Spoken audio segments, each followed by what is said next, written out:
Hello student, मैं Yogesh Kumar Sahu academy of higher mathematics के इस क्लास में आप सभी का स्वागत करता हूं।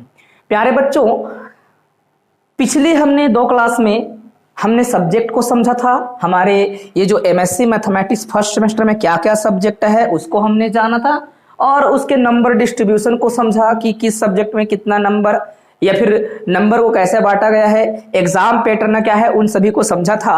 और हमने ये कहा था कि डिस्क्रीट मैथमेटिक्स हम स्टार्ट करने वाले हैं, तो कल से ही हो गया था ये मान के चलिए, क्योंकि सेट थ्योरी जो है, सेट थ्योरी के बिना हम डिस्क्रीट मैथमेटिक्स नहीं पढ़ सकते। हर यूनिट में हर जगह पे सेट थ्योरी यूज होगा, चाहे रियल एनालिसिस पढ़ ले, चाहे कोई भी आप सब्जेक्ट पढ़ ले, आपको सेट थ्योरी की जानकारी होनी चाहिए था।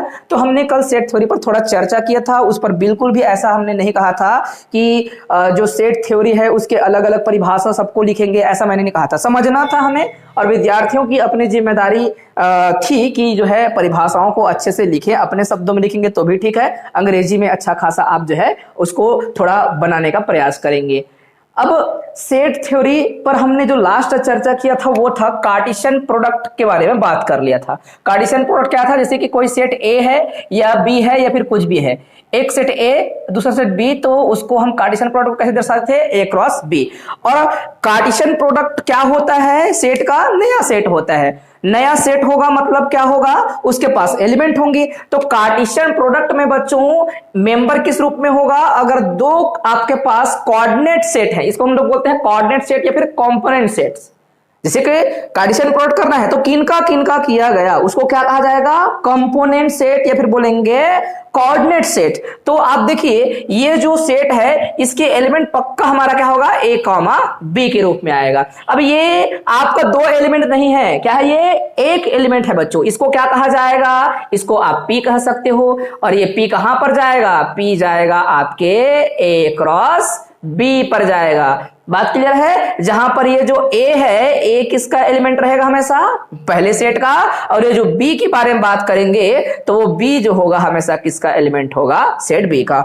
आप लोग को लग रहा होगा कि ये हम न जाने कितने दिन से इन चीजों को जानते हैं, परंतु इसको बार बार रिवीजन करने की क्यों आवश्यकता है? अब एमएससी में आने के बाद आपको मैथमेटिकल अप्रोच कम, कई बार जो है आपको थ्योरेटिकली चीजों को ज्यादा समझना होगा, उसको ज्यादा भाव देना होगा, और बहुत ही आसान भाषा में बात करेंगे, बहुत सिंपल तरीके से उनको समझेंगे। कोई इधर उधर का टेंशन पालने की जरूरत नहीं है आप लोग को। ये हर विद्यार्थी को पता होता है कि ऐसा है, तो ये गुण जो पहले दिमाग में होना चाहिए ना, तो बहुत सारे जो है फिर अन्य चीजों को समझ पाएंगे। आप लोगों ने और क्या क्या समझा है बच्चों? आपने ये चीजें जरूर जानी होगी। ये इस प्रकार से हम वो बनाया करते थे अपने कॉपी में ग्राफ। इसको हम बोलते हैं रियल लाइन आर, इसको हम बोलेंगे रियल लाइन आर, या फिर बोलेंगे एक्स एक्सिस या फिर बोलेंगे वाई एक्सिस। तो ये एक्स एक्स एक्स वाई बोलेंगे तो इसी को क्या करते थे? इसको क्या कहा करते थे? ये प्लेन है बोलते थे। और यहां पर कोई बिंदु होगा, वो बिंदु को हम क्या बोलते थे? X comma y. देखो कॉमा, ये ब्रैकेट का विशेष अर्थ है, क्योंकि जहां जहां आपको कोई सिंबॉलिकल रिप्रेजेंटेशन से चीजों को व्यक्त किया जाएगा उसकी अपने आप में खासियत है। ऐसा कहते ही कोई बच्चा डायरेक्ट समझ जाएगा ये पक्का किसी कार्टेशियन प्रोडक्ट से पैदा हुआ है। अगर आप इस प्रकार से ग्राफ के बारे में बात करेंगे तो 2 डायमेंशन वाला ग्राफ से कोई ये है प्लेन का, कोई बिंदु है बोलेंगे प्लेन का।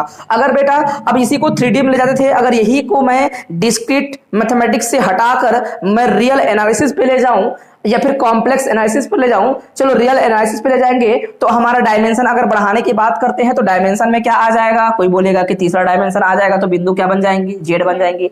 तो ये भी क्या है? वो पक्का स्टूडेंट्स वो क्या है? X cross y cross z का वो अवयव है। इसी को हम क्या बोलते हैं? आर क्रॉस आर, क्योंकि ये जितने भी एक्सिस होती हैं वो अपने आप में रियल लाइन ही होती है बच्चों। नामकरण अलग अलग होता है तो कई विद्यार्थी को इस बात से समस्या होती है। ये क्या है? ये बच्चों R3 है, इक्लूडियन स्पेस। जैसे कि n होता है तो इक्लूडियन स्पेस बोलते हैं, और 3 लिख दिया तो इक्लूडियन स्पेस, जो कि डायमेंशन 3 का है। बात क्लियर है? कोई प्रॉब्लम नहीं है। इसीलिए इन जो यहां कोई भी एलिमेंट दिखाने का प्रयास किया जाएगा वो हमेशा क्या होगा? ट्रिपलेट में होगा। अगर ऑर्डर पेयर में लिखा गया है मतलब वो कार्टेशियन प्रोडक्ट में एलिमेंट है, ये ऑर्डर पेयर में 2 कंपोनेंट है, यहां पर 3 है मतलब 3 कंपोनेंट है, एक्स वाई जेड। ओके, तो ये सामान्य अर्थ है ये एक एमएससी के विद्यार्थियों को ऐसे जो जानकारियां हैं वो जो है एक सामान्य जानकारी कहा जा सकता है। बात क्लियर है? और हर विद्यार्थियों को ऐसे चीजें पता होनी चाहिए, इसलिए शुरुआत की जो कक्षा होंगी इस पे हम ऐसे बात करते हैं। देन हमारा जब सिलेबस आएगा बच्चों, सिलेबस में जो लिखा गया है उन चीजों पर फोकस रहेगा, और ये बेसिक चीजें जो है बार बार बताने की जरूरत नहीं पड़नी चाहिए। विद्यार्थी कभी स्वाध्याय करता है तो भी फटाक से उसको समझ आ जाना चाहिए सेल्फ स्टडी से कि सर ने हमको कुछ पढ़ा दिया, अब हमारी जिम्मेदारी है कि हम दूसरा क्वेश्चन को खुद बनाएं। तो उसमें जो कम से कम जो सिंबॉलिकल रिप्रेजेंटेशन है या फिर मैथमेटिकली जो चीजें एक्सप्रेस की गई हैं वो उसका अर्थ समझ आ जाए तो फिर काम हमारा आसान हो जाता है। That's it. तो एमएससी में आएंगे तो एमएससी में कुछ अलग नहीं पढ़ने वाले हैं, हमारा थोड़ा पढ़ने का तरीका अलग होगा, अप्रोच अलग होगा, और थोड़ा ज्यादा अंदर तक पढ़ेंगे। और बड़ा बड़ा बिल्कुल नहीं पढ़ना है, बिल्कुल छोटा पढ़ना है। आप जैसे कि एक बार क्या करना, वो जो वीडियो देख लेना कि किस प्रकार से क्वेश्चन आता है, अगर नहीं देखे होंगे तो, है ना। और इस क्लास में भी बच्चे जो है हमें देख रहे हैं वो क्या करेंगे, पुराने जो हमारे वीडियोज हैं, है ना, इसके पहले जो बना रखा है 2 दिन पहले का 2 वीडियो, उसको भी देखना चाहिए ताकि नंबर डिस्ट्रीब्यूशन समझ आए। बीएससी में पढ़ने का तरीका बिल्कुल अलग था, एमएससी में बिल्कुल अलग होगा। इसमें सिंपल पढ़ेंगे और डीप चीजों को जानने का प्रयास करेंगे। क्वेश्चन 1 नंबर का आएगा, 2 नंबर का नहीं, 1.5 नंबर का आ सकता है। अगर 2 नंबर का आता है तो कुछ बच्चे पूछते हैं सर 2 नंबर का आएगा तो कितना आएगा क्वेश्चन, 2 नंबर का आएगा तो 8 क्वेश्चन आएगा, याद रखना। बहुत सारे पेपर में ऐसा दिया है, मैं तुम लोग को समझाया हूं कि अगर प्रश्न 1.5 नंबर का आता है तो कितना आएगा, 10 प्रश्न आएगा ऐसे करके। 2.5 नंबर का आएगा तो कितना आएगा, 2.5 नंबर का प्रश्न भी कितना आएगा, 10 आएगा। अगर इसको बदल देता है 3 नंबर बनाएगा तो पक्का उसको 8 ही देगा, और 4 नंबर को 5 नंबर का बना सकता है वो, तो 5 गुणित 4 करके देगा, इसको 20 नंबर में ही देगा घुमा के। फिर से बात याद रखिएगा, है ना। 5 प्रश्न ना दे करके 4 प्रश्न 5 नंबर का देगा, जस्ट उल्टा कर दिया। तो कई बार बच्चे इसी चीज को लेकर परेशान रहते हैं कि सर ने बताया था कि इस प्रकार से होता है, या फिर हमारे सीनियर लोगों ने बताया था कि नंबर तो ऐसे बांटा जाता है, तो आधे नंबर का हेर फेर कर सकता है। इसमें कोई आपत्ति किसी को नहीं रखनी है। प्रश्न तो प्रश्न होगा बच्चों, उत्तर आपको देनी होंगी बहुत ही आसान भाषा में, सिंपल। अब बीएससी में जबकि बड़ा बड़ा रटा करते थे बेवकूफ जैसा, है ना, उसका मतलब पता हो या ना हो, मेरे को इतना तो विश्वास है लगभग हमारे 70 से 80 या 90% बच्चों को ज्यादा पता नहीं था बेसिक, बस कोई जो क्वेश्चन है उसको रट लिए और बड़ा बड़ा पढ़ लिए, है ना। कुछ ही बच्चों को पता रहता है, अगर 100 में से 20 जने को पता है बहुत बड़ी बात है, ऐसा नहीं होता है। हमने देखा है इस 4 साल के जो टीचिंग करियर में, है ना। तो आप लोग एमएससी में आ गए तो इस बात को महसूस करेंगे, बीएससी का हर चीज को भूल जाएंगे, कोई दिक्कत नहीं है। बेसिक चीजें याद है तो बहुत अच्छी बात है, लेकिन लिखने का पढ़ने का तरीका थोड़ा सा अलग हो जाएगा, आपका एटीट्यूड चेंज हो जाएगा। तो कार्टेशियन प्रोडक्ट के बारे में बता दिया था, सेट थ्योरी का जो है कार्टेशियन प्रोडक्ट मतलब होगा, ऑपरेशन पढ़ रहे थे, यूनियन पढ़ा हम लोगों ने, और हमने इंटरसेक्शन पढ़ा, फिर हम लोगों ने कॉम्प्लीमेंट पढ़ा, और मैंने बताया था अंत में कार्टेशियन प्रोडक्ट। तो प्रोडक्ट मतलब क्या है बच्चों, एक नया ऑपरेशन है। तो प्रोडक्ट करेंगे या फिर कार्टेशियन प्रोडक्ट करेंगे, स्पेलिंग देख लीजिएगा सही है कि नहीं, गलत होगा तो सुधार लीजिएगा। तो कार्टेशियन प्रोडक्ट करेंगे तो एक नया सेट बनेगा जिसमें एलिमेंट क्या होंगी, ऑर्डर पेयर ग्रुप में। ये पहला एलिमेंट है, दूसरा पेयर में आएगा वो दूसरा एलिमेंट होगा, तीसरा पेयर में आएगा वो तीसरा एलिमेंट होगा। बात क्लियर है कि नहीं। ये 2 एलिमेंट नहीं है, ये एक एलिमेंट है बच्चों। इसको बोलते हैं टपल और इसको बोलते हैं कलेक्शन। ठीक है, कलेक्शन के लिए हमेशा कर्ली ब्रैकेट का इस्तेमाल किया जाएगा, और टपल के लिए हमेशा क्या करेंगे, इस प्रकार से। 2 है तो पेयर कहा जाएगा टपल को, 3 है तो ट्रिपलेट कहा जाता है, 4 होता है तो 4 टपल 5 टपल ऐसा कहते हैं। ओके, ठीक है। तो यहां पर हमने एकदम सिंपल तरीके से लिख दिया। आप किसी को याद करना है, सिंपल मैंने लिखा है, कुछ खास तरीके से नहीं लिखा है, क्योंकि मैं भी हिंदी और अंग्रेजी दोनों समझता हूं, जानता हूं, क्योंकि मेरा काम होता है। तो हो सकता है कि थोड़ा बहुत हर शब्द को हेर फेर किया जा सकता है। मैंने बोला let x and Y be, let x and Y be, मैं यहां पर बी जो लिखा था वो सेट ए बी लिखा था, इसलिए वो बी छूट गया था, है ना। एक्स ना लिखकर, एक्स वाई ना लिखकर मैं बी लिख दिया था समझने के लिए। Let x and Y be 2 non-empty set, then the Cartesian product of A and B, देखो है ना, x y लिखा हूं तो x y ही कर देता हूं।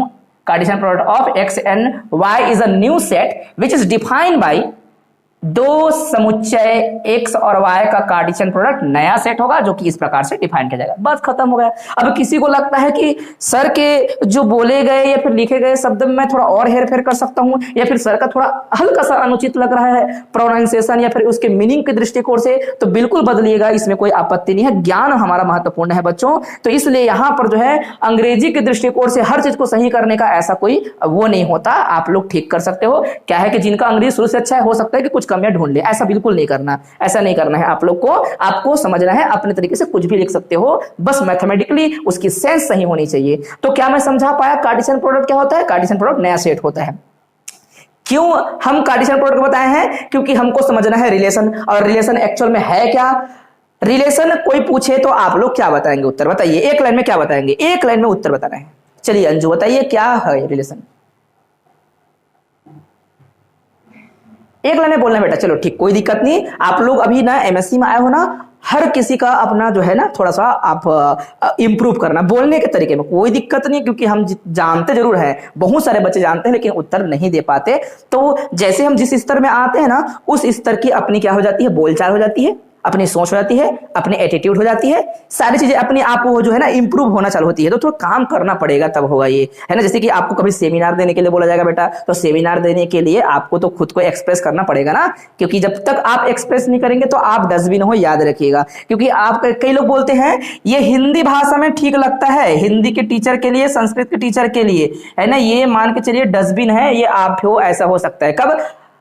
अधजल गगरी छलकत जाए, लेकिन गणित में ऐसा करेंगे तो मर जाएंगे। गणित में जितना ज्ञान अधूरा भी है तो भी एक्सप्रेस करेंगे, अगर गलत है तो उसको सही किया जाएगा, सही है अगर आप सही हो तो आपको अप्रिशिएट किया जाएगा। और जानते हो गणित में सही होने पर मनोबल बढ़ जाता है, और गलत होने पर थोड़ा सा गिरते जरूर हैं, लेकिन उसको सही करने का फिर से मौका मिल जाता है। तो इसको छुपा नहीं सकते हम लोग, इसलिए इंप्रूव करने का आपके पास फुल टाइम है बेटा। और कभी भी ये मत सोचना कि मेरे को नहीं आता या फिर आ रहा है मैं एक्सप्रेस नहीं कर पा रहा हूं। बीएससी में चलता था, एमएससी में आप सभी जो है थोड़ा थोड़ा थोड़ा करके इंप्रूव करते रहना, क्योंकि आपको सेमिनार देना होगा आगे इसी फील्ड में। अगर आपको काम करना है तो बिल्कुल अपना एटीट्यूड जो है धीरे धीरे बनाते रहना। हम भी आपकी जगह बैठे थे पहले, आज से 5 साल 6 साल पहले, तो हम भी ऐसे ही थे, लेकिन धीरे धीरे सीखा, हमारे शिक्षकों ने समझाया, हमारे सीनियर ने समझाया, तो उसको थोड़ा थोड़ा फॉलो करते चले गए, और अपने आप जो है हमने अच्छा पढ़ाना सीख लिया, लोगों ने पसंद किया। अच्छा पढ़ाता हूँ ये तो नहीं बोलूंगा, लेकिन अपने साइड से प्रयास जरूर करता हूँ। तो टेंशन मत लेना इस बात का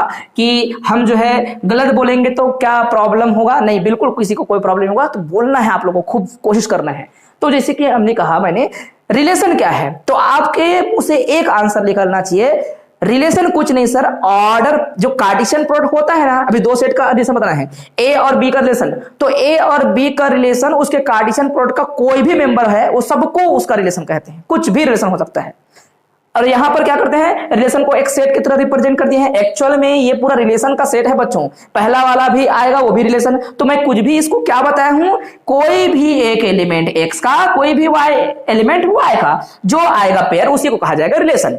और रिलेशन अपने आप में क्या है, बहुत सारा उसको रख दूंगा तो बहुत सारा सेट बन जाएगा, क्योंकि ये एलिमेंट वेल डिफाइन है। तो वेल डिफाइंड एलिमेंट का कलेक्शन क्या कहलाएगा, रिलेशन ही कहलाएगा। एक नया बड़ा सा बहुत सारी चीजों को लेके रखा है। अब इसको समझाने का क्या है तरीका, इसको मैं सबसेट बोल दिया हूं कार्टेशियन प्रोडक्ट का, बिल्कुल इसको ध्यान से समझिएगा। जैसे कि मैंने एक्स की जगह लिख लिया, और मैं हर कक्षा में बताता हूं x1 x2 x3, और इसी प्रकार से y को लिख दिया हमने y1 y2 y3।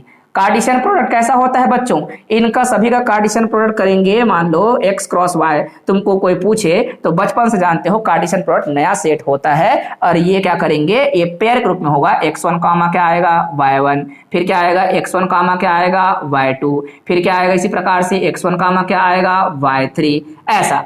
ठीक, आगे क्या आएगा इसी प्रकार से x2 कामा y1, फिर क्या आ जाएगा x2 कामा y2, फिर इस प्रकार से क्या आ जाएगा x2 कामा y3।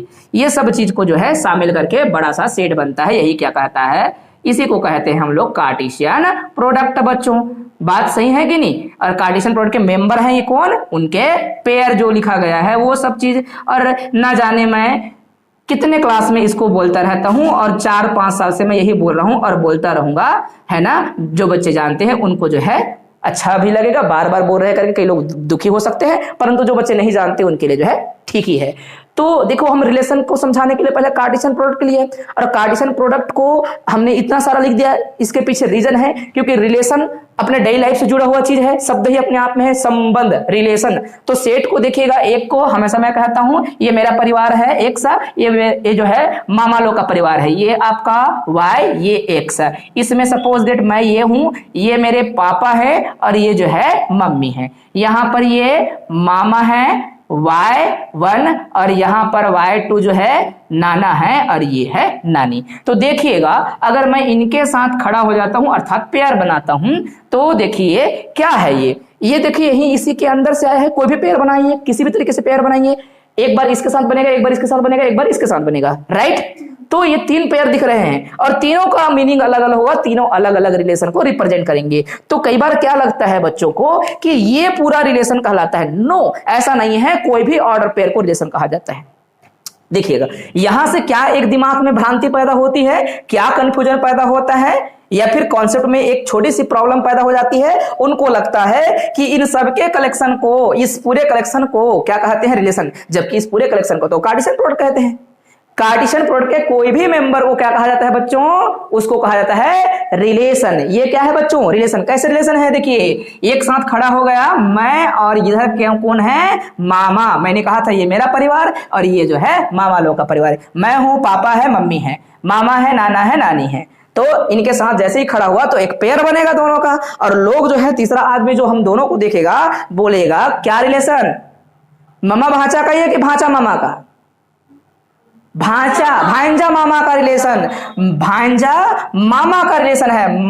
ये मामा भांजा नहीं बोलना, उसको बोलते हैं इनवर्स रिलेशन, राइट। तो ये जो रिलेशन है इसको मैंने कह दिया R1 बच्चों। एक नया रिलेशन आया कि नहीं। अगर मैं यही पेयर बदल दूं, इनके साथ खड़ा हो जाऊं, तो क्या हो जाएगा, यहां पर ध्यान से देखिएगा, इसको कहा जाएगा, ये रिलेशन जो है, मैं अपने नाना के साथ खड़ा हो गया तो नाती नाना का रिलेशन, नाती नानी का रिलेशन। तो जितना बार मैं अपने आप को इन लोगों से अलग अलग पेयर करूंगा तो अलग अलग प्रकार के रिलेशन पैदा होंगे। बात क्लियर है। यही रिलेशन है हमारे गणित में भी और डेली लाइफ से ही। इसलिए डेली लाइफ से पहले जोड़ के देखना चाहिए, और छोटी कक्षाओं में अगर देखेंगे तो 11वीं कक्षा के गणित में बच्चों अगर एनसीईआरटी का बुक पढ़ते हैं आप, है ना, और अलग अलग प्रकार के जो है राइटर का बुक पढ़ेंगे तो आपको बिल्कुल मिलेगा। और मैं ये नहीं बोलूंगा पहले छत्तीसगढ़ी ही मीडियम वाला, मतलब सीजी बोर्ड में दिया था या नहीं दिया था मेरे को नहीं पता, लेकिन कुछ जगहों पे टीचर अपना अपना तरीका अपना लेते हैं। तो हमने जो है छोटी कक्षाओं में ऐसा सीखा था, और अब जो सीखा था अभी भी याद है, क्योंकि हमें 11वीं कक्षा में और 12वीं कक्षा में ही रिलेशन एंड फंक्शन समझा दिया गया था। अब बच्चे कॉलेज में आकर भी रिलेशन एंड फंक्शन को अच्छे से एक्सप्लेन नहीं कर पाते, दिक्कत वाली बात है, क्योंकि फंक्शन से सब चीज बनता है, आप जानते हो। उसी फंक्शन बेचारे का आप क्या करते हो, लिमिट निकालते हो। उसी फंक्शन बेचारे का क्या करते हो आप, डिफरेंशिएशन, इंटीग्रेशन, एवरीथिंग। फंक्शन की तो दुनियादारी करते हो, फंक्शन की तो ग्राफ बनता है, किसी और चीज का थोड़ी बनता है जी। फंक्शन ही तो है वो जो सब चीज करता है, चाहे उसको कुछ भी कर लो आप। अभी इतने सारे हम इंटीग्रेशन करते हैं, इतने सारे जो चीज बनाते हैं, वो जो भी एक्सप्रेशन होता है सब चीज फंक्शन है। ये बात आप समझ लो। तो बिना फंक्शन के तो गणित की कल्पना ही नहीं कर सकते हम लोग। तो फंक्शन कहां से बनता है, रिलेशन से बनता है। रिलेशन कहां से बनता है, सेट के कार्टेशियन प्रोडक्ट बनता है, और कार्टेशियन प्रोडक्ट कहां से बनता है, सेट से बनता है। इसलिए हमने सेट को समझा, सेट के बाद कार्टेशियन प्रोडक्ट को समझा, और कार्टेशियन प्रोडक्ट के बाद हमने बताया कि कार्टेशियन प्रोडक्ट में जो हम रिलेशन के बारे में बात कर रहे हैं ये अलग बिंदु है। देखिएगा ये जो लिखा हूं इसी का हिस्सा है रिलेशन का। पहले मैंने कार्टेशियन प्रोडक्ट कर दिया, फिर जो है उनके बारे में बता दिया अपने परिवार और मामा के परिवार को लेकर, है ना। तो आसानी से कोई भी विद्यार्थी अब इसको समझ सकता है। अब रही बात एग्जाम में पूछेगा कैसे, ये सब लिखना पड़ेगा क्या सर, बिल्कुल ऐसा लिख सकते हो, लेकिन वहां पर थोड़े ना बोल रहे हो, अब दिमाग को बोल रहे हो कि मामा है, ये है, वो है करके। लेकिन बच्चों को समझाने के तरीके यही है। तो ये रिलेशन कहलाता है, ये कन्फर्म है, दिमाग में बस जाना चाहिए। अब R is subset of x cross y क्यों बोलना पड़ा, क्योंकि कोई भी आपका कार्टेशियन प्रोडक्ट का मेंबर क्या होता है बच्चों, कोई भी सेट का कोई भी एक एलिमेंट का नया सेट बनता है, इसको बोलते हैं सिंगलटन सेट। हर सेट अपना क्या होता है, इसके अंदर से आया है ये तो सबसेट होगा, रिलेशन क्या होगा, सबसेट होगा। रही बात क्लियर है। ये कोई भी रिलेशन कार्टेशियन प्रोडक्ट का क्या होता है, सबसेट होता है बच्चों। तो अगर आप जो है तैयारी करना चाहते हैं आगे नेट की सेट की, बिल्कुल इसी पर जो है अच्छा से फोकस कीजिएगा। 2 साल बीएड करके आप जितना समय लगाते हो, पैसा 1-1.5 लाख देते हो, उतना ही समय जो है 1-1 लाख खर्चा करके एमएससी करते करते नेट में भी किया जा सकता है। वही 2 साल जो है अभी एमएससी कर रहे हो तो समय बीत ही रहा है, उसी समय में अच्छा पढ़ो, बाद में एमएससी करने के बाद बीएड करेगा 2 साल और अलग से लगता रहता है, और पैसा भी अलग से लगेगा, 1.5 लाख मान के चलिए। तो क्यों ना हम एमएससी में ही ऐसा फोकस करें कि कहीं ना कहीं जो है हम उसके आसपास रहे, बॉर्डर में। 1-2 बार अभी तो एग्जाम देने वाले हैं, तो हो सकता है कि 8-10 नंबर से चुके, हो सकता है बहुत कुछ सीखने को मिले। 20 नंबर से चुके क्या फर्क पड़ता है, पहली बार दिला रहे हैं, हमको बहुत कुछ सीखने को मिल रहा है, आगे बढ़कर और उस पर अध्ययन करेंगे और सीखने को मिलेगा। हो सकता है, क्यों नहीं हो सकता। जो रैंक फर्स्ट आते हैं, रैंक सेकंड आते हैं, वो लोग एलियन थोड़ी ना है, हम ही में से तो होते हैं क्या। तो हम जब अच्छा पढ़ेंगे अच्छा बनाएंगे, दैट्स इट, ये तो क्लियर है। और हम जैसे टीचर की क्या होती है, जिम्मेदारी होती है। मैं ये नहीं बोलूंगा कि मैं बेस्ट पढ़ाता हूं, मेरे से हजारों टीचर हैं जो बेस्ट पढ़ाते हैं, तभी तो उनके विद्यार्थी इतने आगे बढ़ते हैं। मैं तो अभी तक जो मेरे को समझ आता है मैं अपने विद्यार्थियों को समझाने का प्रयास करता हूं, और लगातार मैं 4 साल से ये प्रयास में लगा हूं। और रिकॉर्ड है कि एमएससी वाले बच्चे हमारे खूब टॉप करते हैं। अब बीएससी में भी आप लोगों ने देख लिया कि यहाँ पर जितने भी टॉपर्स हैं सारे के सारे जो है यही एकेडमी ऑफ हायर मैथमेटिक्स से पढ़े हुए हैं, है ना। पहले तो कोरोना काल में पता नहीं चल रहा था, हो सकता है कि हमारा जो ये परिवार है बहुत पहले और लाइट में आता, मेरे पढ़ाने के तरीके जो है लोगों को समझ और अच्छा से आता, है ना। तो कोई दिक्कत नहीं, आप सभी इस बात को आगे बढ़ाएंगे, आप अच्छा सीखेंगे तो अच्छा सिखाएंगे। क्योंकि जब अच्छा नहीं सीखते ना तो अच्छा सिखाएंगे कैसे। अगर कोई टीचर जो है खुद ही नहीं जानता तो कैसे अच्छा सिखाएगा। अभी टीचर बनता कैसा है, पहले अच्छा विद्यार्थी बनेगा तभी तो अच्छा टीचर बन पाएगा।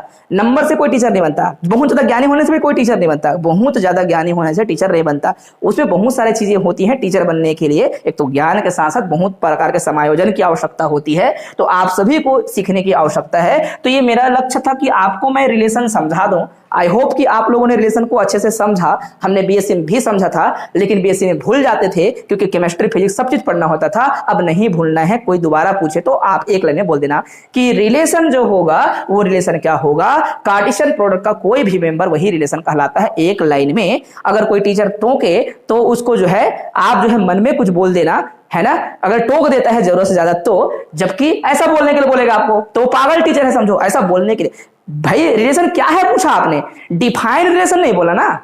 ये भी तो पूछने की तरीका होती है। व्हाट इज रिलेशन बोल रहे हो आप, तो रिलेशन को बच्चा अपने तरीके से बोलेगा, क्योंकि अपनी अपनी जो मानसिकता होती है उसके अनुसार से बच्चा उत्तर देता है। आप कह रहे हो कि नहीं ऐसा नहीं बताए हो, गलत बता रहे हो, ये तो आपका रट्टू तोता वाली भाषा का हो जाएगा। अब वो जो हम बात कर रहे थे, या फिर अपने तरीके से एक लाने बोले कि कोई भी कार्टेशियन प्रोडक्ट 2 सेट के हैं मान लो, तो सेट ए या बी के मध्य जो रिलेशन होगा, उसके बीच में जो रिलेशन होगा, एक्चुअल में कुछ नहीं, वो उनकी ऑर्डर पेयर ही रिलेशन होती है। ऐसा एक लाइन में खत्म किया जा सकता है। उन्हीं चीजों को हमने यहां पे लिखा है बच्चों। Let x and Y be two non empty sets, then the relation R between X and Y is defined by like this.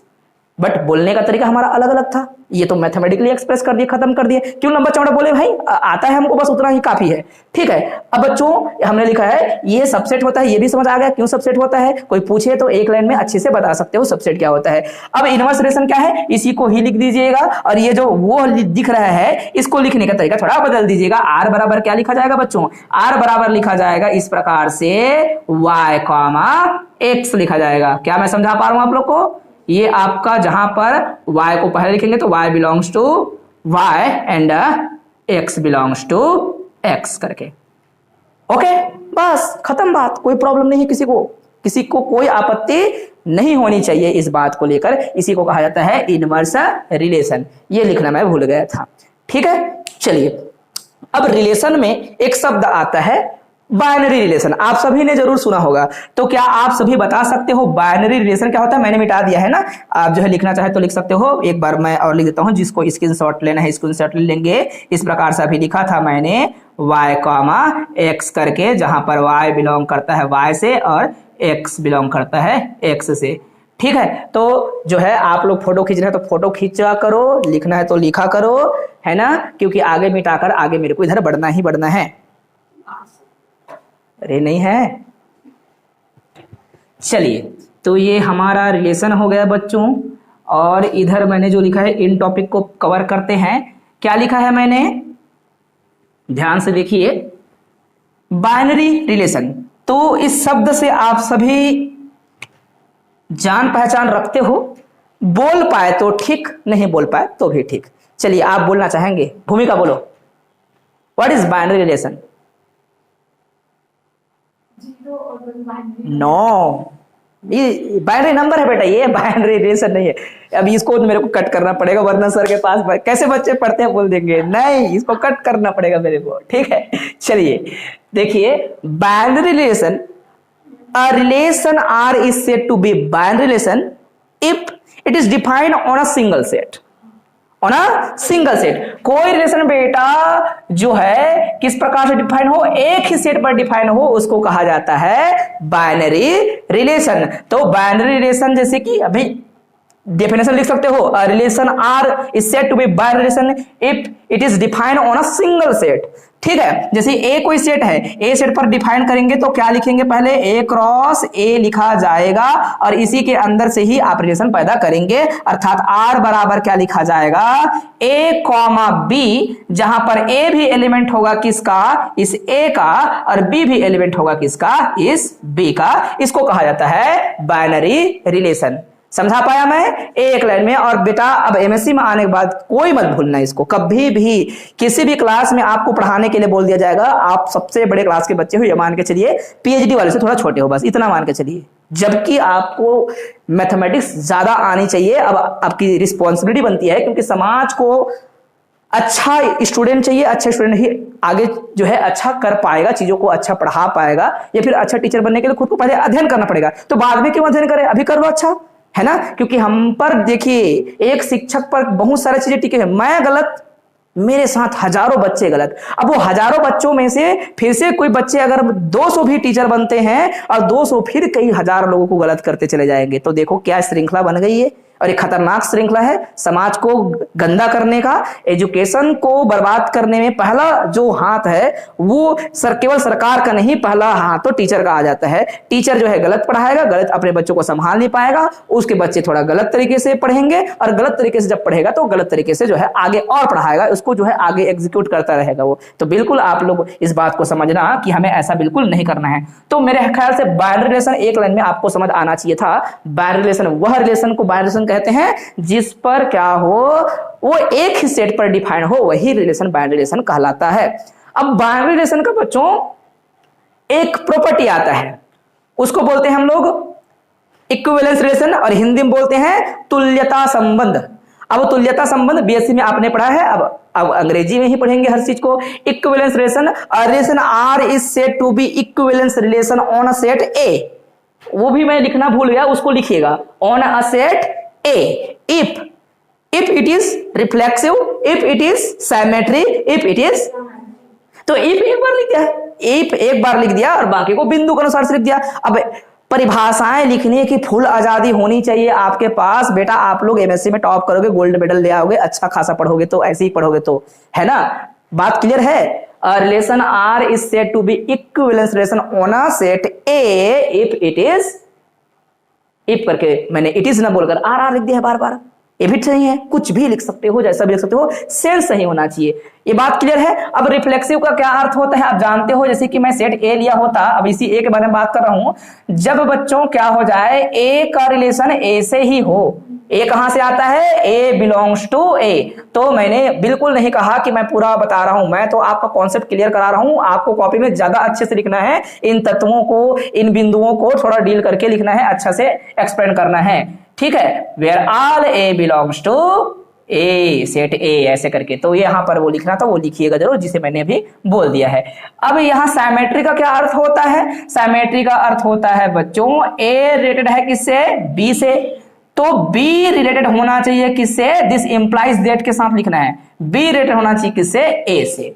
Where all A B, ये लिखना बहुत जरूरी होता है, ठीक है, सिंबॉलिकली। तो ये रिलेशन क्या कहलाता है, सिमेट्री रिलेशन कहलाता है। अगर बच्चों यहां पर ट्रांजिटिव के बारे में बात करें तो इसका अर्थ क्या होता है, ए रिलेटेड है किससे, बी से, बी रिलेटेड है किससे, सी से, तो ये दोनों मिलकर इंप्लाइज कर देंगे, ये निशान समझिएगा। इसका कहने का मतलब ये दोनों मिलकर आगे चीजों को बढ़ाते हैं, इसी को तो ट्रांजिट करना कहलाता है।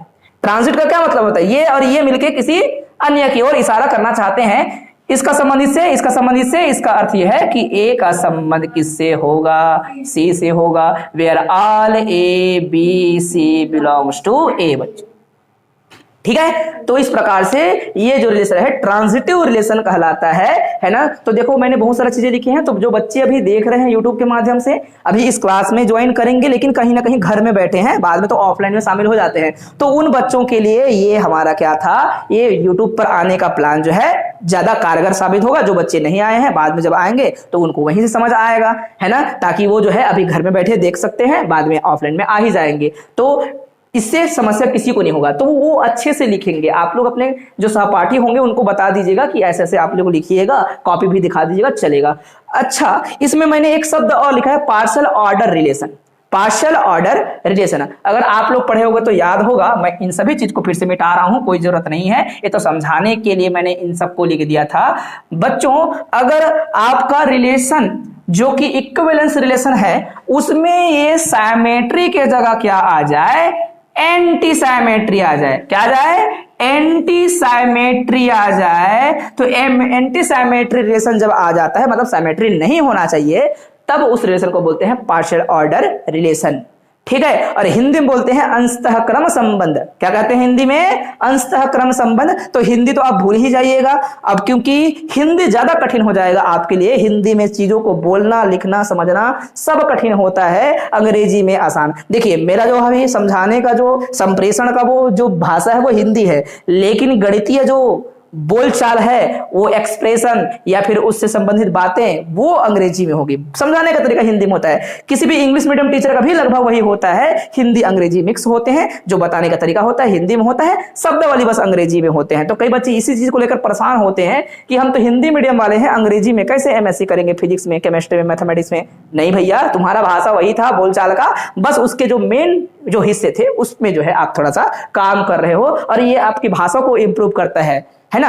अगर हम मल्टीलिंग्विस्टिक होते हैं, ज्यादा भाषा जानते हैं, तो हमारा ज्ञान का स्तर थोड़ा ज्यादा होता है, क्योंकि बहुत सारी चीजों को और समझ सकते हैं। अब अंग्रेजी अच्छा होगा तो अंग्रेजी में लिखे गए चीजों को ज्यादा समझ पाएंगे, कुछ कुछ लेख है, कुछ कुछ बहुत सारी चीजें हैं, तो उसमें थोड़ा ज्ञान मिलेगा, है ना। इसलिए भाषा का ज्ञान होना जो है आपको थोड़ा सा बेहतर बनाता है, तो जरूर भाषा सीखने का प्रयास करना चाहिए। मैं आगे बढ़ूं तो क्या आप लोग को पार्शियल ऑर्डर रिलेशन भी समझ आ गया? हमने क्या क्या समझा, ये तो कार्टेशियन प्रोडक्ट का मतलब समझा, क्योंकि रिलेशन को समझना था, रिलेशन भी अच्छे से समझ आ गया था। अब हमने देखा कि बाइनरी रिलेशन क्या है ना, और बाइनरी रिलेशन के बाद हमने देखा इक्विवेलेंस रिलेशन।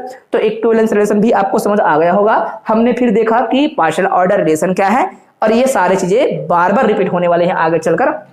अब बच्चों, अब इसको हम कॉन्सेप्ट में जो हमें चाहिए था उतना मैं ये फंक्शन पे जाके खत्म कर दूंगा। देन हमारा कल से सिलेबस जो है वो हमारा यूनिट नंबर फर्स्ट है डिस्क्रीट मैथमेटिक्स का, वहीं से शुरुआत कर देंगे हम लोग। तो ये इन चीजों की आवश्यकता पड़ने वाली है बीच में, इसलिए हमने फटाफट बता दिया। अगर कोई बोलेगा कि पूरी कॉन्सेप्ट कंप्लीट हो चुकी है, बोलेंगे नहीं, पूरी कॉन्सेप्ट पूरा हम महीने भर में कंप्लीट नहीं होगा बच्चों, है ना। तो पढ़ते पढ़ते कॉन्सेप्ट आएगा, वो क्लियर होते चले जाएंगे। और ये अभी की जो हमारी नीड थी उसके अनुसार से इस कॉन्सेप्ट को सामने में रखा गया है। जबकि फंक्शन के अंदर देखेंगे तो बहुत सारे टाइप 1 1 ऑन 2, है ना। बाइजेक्टिव क्या है, इंजेक्टिव क्या है, सरजेक्टिव क्या है, सब चीज आएगा इसके अंदर, है ना। मेनी वन क्या है, वन वन क्या है, वो सब चीज आएगा। आइसोमॉर्फिज्म आएगा, होमोमॉर्फिज्म आएगा, सब चीज आएगा। तो वो तो सब पढ़ चुके हो, जब इस्तेमाल किया जाएगा वहां पर आप लोग को बढ़ चढ़ के हिस्सा लेना है। भूल जाएंगे तो मैं आपके सामने हूं, मैं आप लोग के साथ हमेशा जो है ऐसे ही हेल्प करता रहूंगा। ठीक है, चलिए अब देखिएगा, रिलेशन को मेरे को समझ तो आ गया रिलेशन क्या है करके।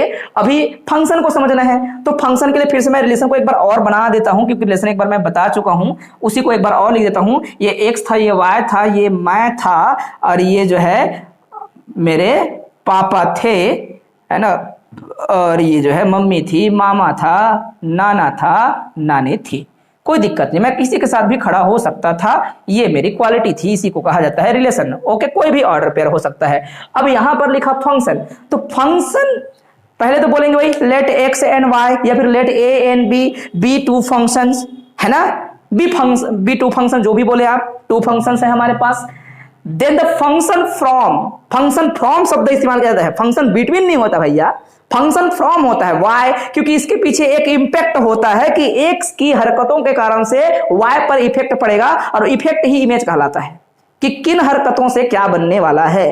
तो इसलिए हम बोलेंगे एक्स से, एक्स की ओर चालू करेंगे, एक्स से कुछ पकड़ेंगे और वो बताएगा उसका रूप क्या बनने वाला है। एक्स पर पकड़ेंगे एलिमेंट और वाई पर उसका रूप बनेगा, दिखेगा उसका कैसा बनने वाला है। इसलिए हम बोलते कैसे हैं, a function from X to Y is a special type of relation between x and y।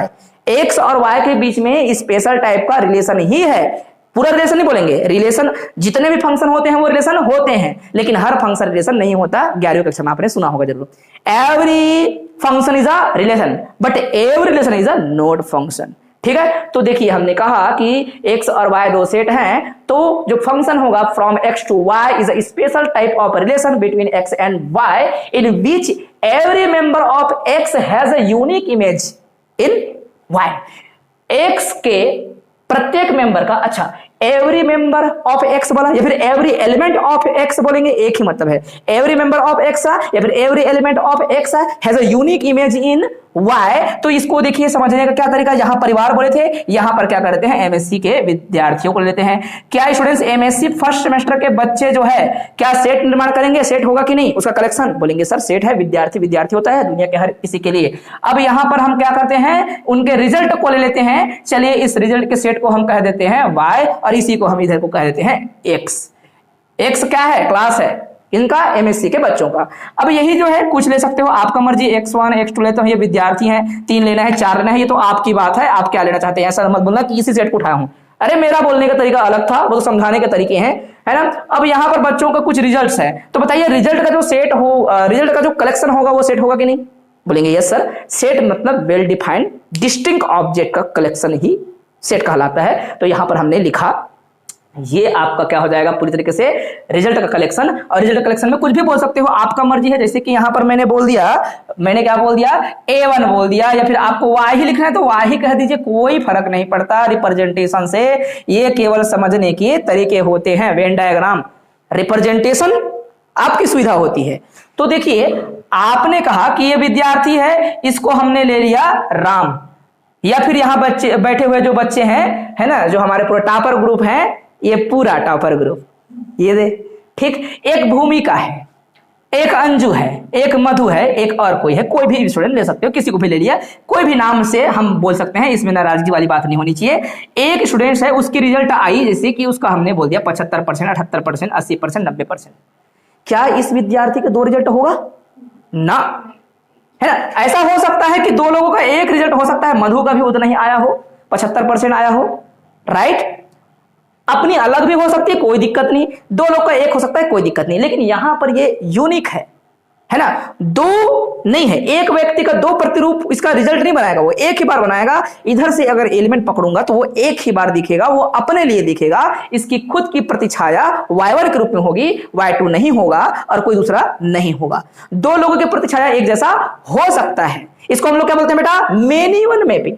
Many का वन मैपिंग, एक 2 प्रकार का होता है मैपिंग, एक तो 1-1 मैपिंग होता है, एक होता है मेनी वन होता है। तो मैपिंग जैसा भी हो, 1-1 बनाओ या फिर मेनी वन बनाओ, मैपिंग बोलूं या फिर फंक्शन बोलूं, तो इसको बोलते हैं, यही फंक्शन है। और ये रिलेशन में देखो अंतर हो गया। रिलेशन कैसा था? एक व्यक्ति किसी के साथ खड़ा हो सकता था, तो इसमें यूनिक नहीं था, ये यूनिक जो बना रहा था ये। जबकि यहां पर क्या हो रहा है, जिनके साथ इसका रिलेशन बता रहा है वो स्पेशल टाइप रिलेशन है, जिसमें इधर का जो एलिमेंट है उसका इधर पर जो प्रतिछाया बना, या फिर उसका जो एक प्रकार का आउटकम उसका मिला, तो आउटकम को ही हम क्या कहते हैं, इसी दृष्टि से हमने इसको शब्द बना दिया इमेज।